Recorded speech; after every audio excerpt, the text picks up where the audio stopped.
Should I get a 15-year loan or a 30-year loan?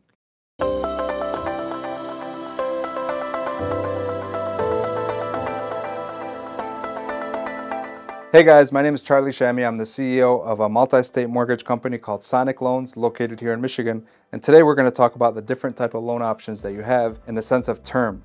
Term is the amount of years that you're going to get the loan. And people will ask a lot of times, should I do a 15-year, pay this off in 15 years, or should I do a 30-year, pay this off in 30 years? There's no way I can answer that or anybody should ever answer that just generally. Always scenario-based and goal-based. What's your goal? Do you have a specific goal of when you want this mortgage paid off? There may be other options where you can pay it off in that same amount of time without doing the 15-year. You can do actually in 1-year increments anywhere from 8 to 30 years. So you can do a 12-year loan or an 18-year loan. It doesn't have to be 15 or 30. A lot of people don't know that part either. So you can align the loan, the mortgage, with whatever your goal is of when you want it paid off. But an important thing to look at is one, qualifying. If you have a lower term, you're paying it off in a sooner amount of time, even though you may have a lower interest rate on that, because they look at it as less risky, you still will likely have a higher payment because you're paying that principal amount in half the time.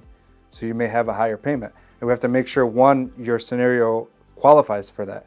If you have other things in your name or whatever the case is, make sure that you can qualify for that lower term. And then two, does it actually make sense? The numbers, let's look at the numbers. We talked in another video about prepayment penalties.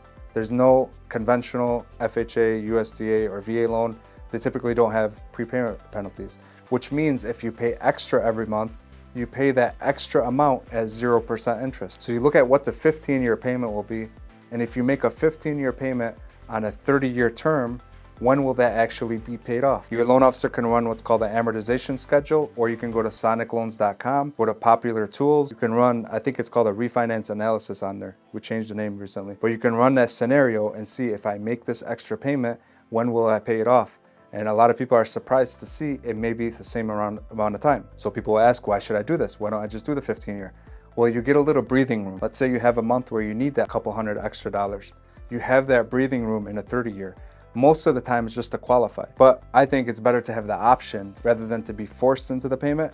You choose to make that payment. And you could set those payment options up if you're gonna pay extra on auto pay with your servicer. So you're making the payment, but if you wanna stop it, you have the choice to. That's my belief on it. It's always, again, you can't answer this just a general question. You could just answer for everybody. Not every scenario makes sense for every person buying a home or refinancing a home. So it's important you go over your goals with your loan officer. Hey, I want this paid off in 12 years when my daughter graduates college so I can give her the house.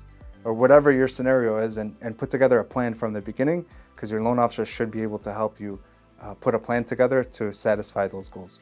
Thank you guys for your time. If you have any questions, feel free to reach out to us. Go to sonicloans.com, connect with me or my team, and we're always happy to help.